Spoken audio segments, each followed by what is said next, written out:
Hey guys, red and black greetings. This is Flamengo. Very good. Welcome to Paparazzo Rubro Negro. Welcome. Please follow, like, and share on all platforms. If you're on YouTube, subscribe below. Turn on notifications by clicking the bell. Leave a cool like on the video. If you're on Facebook, I invite you to follow as well. Hey, did you just get here? Do you know where I am? This is Flamengo. It's the Nação Rubro Negra, United States of America store, United States of America. It's the store here in the United States. The only soccer club store outside Brazil. Flamengo is the only club to have an official store outside the country. I'm here in Orlando at Mengo's official store in front of Banco do Brasil Americas, in a mall here that has several other Brazilian shops. It's almost right across from Boi Brazil too, almost right across Seabra. There's also Camelo here, man. It's an area where there are a lot of things familiar to Brazilians on International Drive, right in front of Banco do Brasil Americas. You can be sure, look man, all the Flamengo products you need, everything you're looking for, all the collections, you can come here and get them. Man, inside the United States, you're in the United States, you're at the park, and you say, man, what am I going to do? I want to watch Mengo's game. By the way, look, this Wednesday at Tony's, Flamengo and Racing Copa Libertadores semifinal. Whoever is here in Orlando at the parks, look, leave the park early and let's go to Tony's to watch. Let's go, I'll start here. Talking about this important situation, which is the renewal of coach Felipe Luiz, we spoke with a source connected to the board, our Paparazzo Rubro Negro team, to confirm Angelo Furtado's information, okay? So we have some very important information here, confirmed, thoroughly checked, right? For example, see this. Here's the news. First, they said it was stuck. The newspaper O Globo reported that it was stuck. The negotiation for Felipe Luiz's contract renewal, Flamengo and Felipe Luiz's agent are actually working things out. The final details for the coach's contract renewal. The negotiations have progressed in recent days, and a new meeting will be scheduled to finalize the agreement. And the Rubro Negro club is finalizing the new proposal, which will be presented to the coach.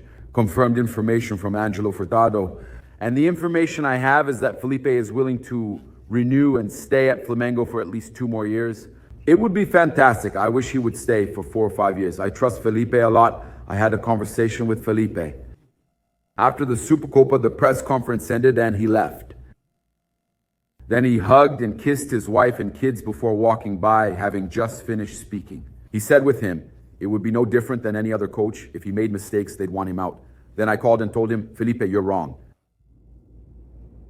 He asked if I thought he was wrong. I said yes and told him they wouldn't treat him the same. You're an idol and everyone knows you never step on Flamengo's crest. Third, you were born Flamengo, your grandfather and everything. Everyone knows your story.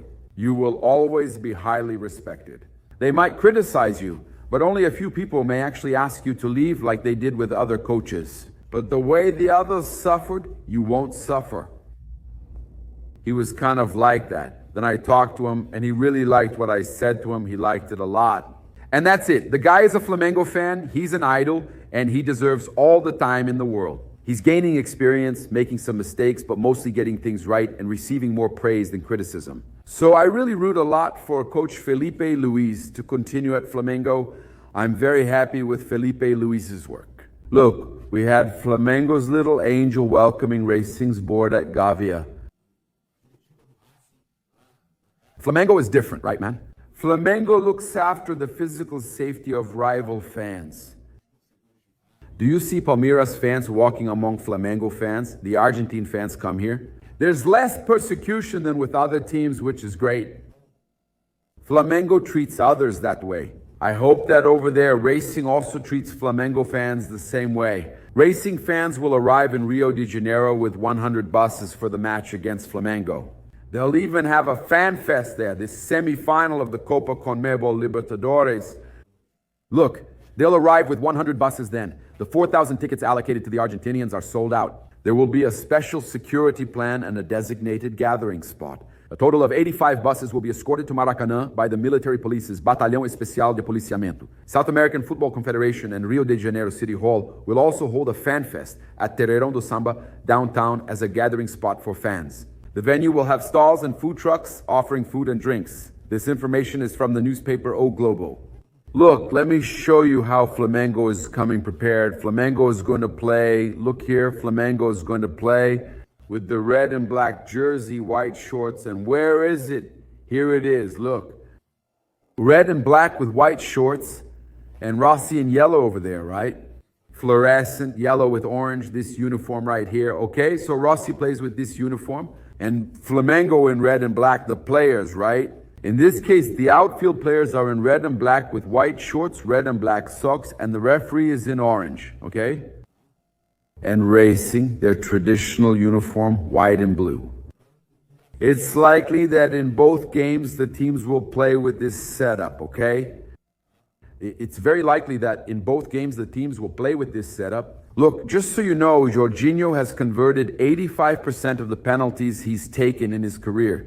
Mango's midfielder is spectacular. That's 85%. And he has this move where when he does that little hop, he waits until the very last second for the goalkeeper. Watch the goalkeeper's knee. Whichever one he moves signals his dive direction. Jorginho sees this and takes his shot. You can write or check it out. There's footage from Maracanã. I'll show you guys. Jorginho is spectacular. Jorginho had 53 penalty kicks in regular time. Out of those, he scored 45 and missed 8.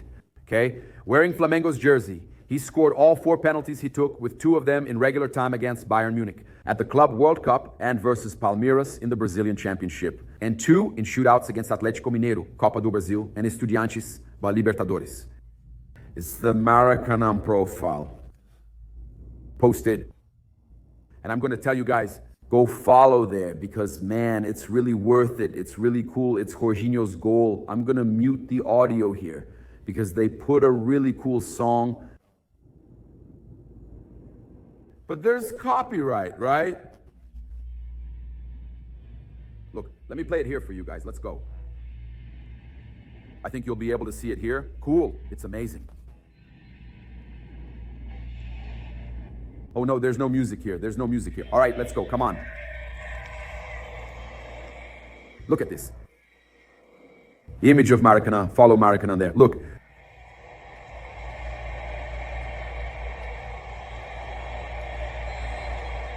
Look at this. He jumps.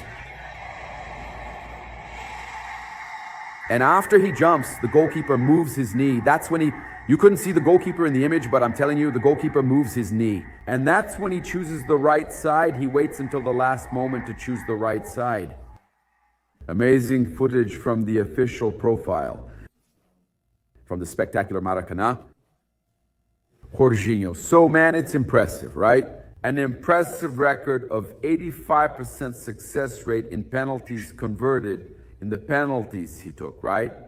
That he had in his career, 85% is a lot. Well, we have some important information to share with you. Once again here, directly from the Flamengo store in Orlando. Pedro and other Flamengo players might be absent, so Flamengo could field a weakened squad against Sport in the Brasileirão. This could decide the championship, guys.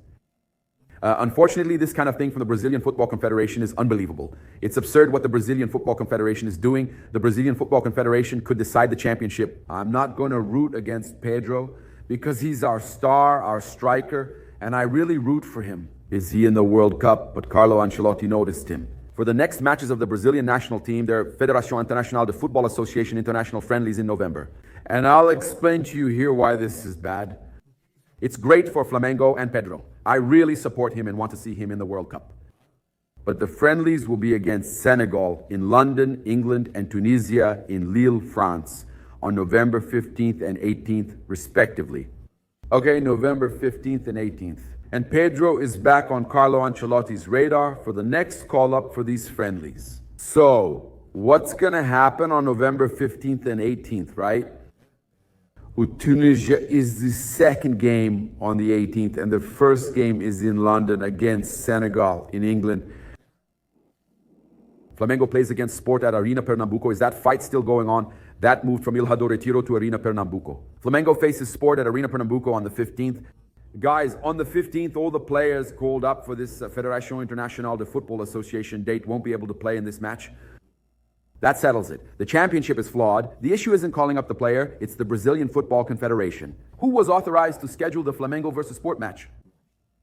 on the previous Federação Internacional de Football Association date, when there were no call-ups, and waited for this Federação Internacional de Football Association date now to schedule it. This is absurd, man. This is a disgrace. What they do is shameful, and the São Paulo press says nothing. If they say anything now, they'll just say it's Flamengo whining. Yeah, but there wasn't anyone called up during the previous Federación Internacional de Football Association date.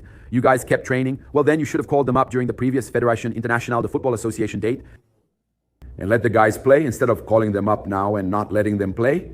Man, for them, it's always Flamengo complaining. Palmeiras never complains, right? He claims in the match summary that Palmeiras complained, but they didn't. For them, it doesn't exist. It's impressive, man. That's it. I'm happy for Pedro. He deserves to go to the World Cup. And it's worth mentioning here, too, that there are English players. Nottingham Forest, there are other English players. They've been interested in signing Pedro for a while, right? Pedro still has a market abroad. There are English teams keeping an eye on signing him. And he's going to play for the Brazilian national team, probably, if he's called up over there in London, right? The match against Senegal, so Pedro can also be evaluated there by scouts from English teams. Another situation I saw fans commenting on is like, man, what a mess. Is Pedro going to get injured again? Guys, that's not it. You can't think like that. Flamengo always has players called up. And that's like wishing the guy doesn't go to the World Cup. Come on, Pedro really deserves to go to the World Cup. And it's not because he got injured twice already with the Brazilian national team that we're going to think he'll always get injured. Coincidences happen. We have to root for Flamengo, root for Pedro, root for the player. And wanting what's best for him is wanting him to be called up. As much as you get upset, just like I do, with what the Brazilian Football Confederation does, which is scheduling Federação Internacional de Football Association dates and scheduling Flamengo games in the middle of the Federação Internacional de Football Association dates, which is a shame. This is absolutely outrageous. That's it. I invite you to follow, like, and share on all platforms. You who are on YouTube, I invite you to subscribe down below. Turn on notifications by clicking the bell. Leave a cool like on the video. Thank you very much for your company. Red and black greetings. This is Flamengo coming to you directly from the Flamengo store here in the United States in Orlando. Thanks.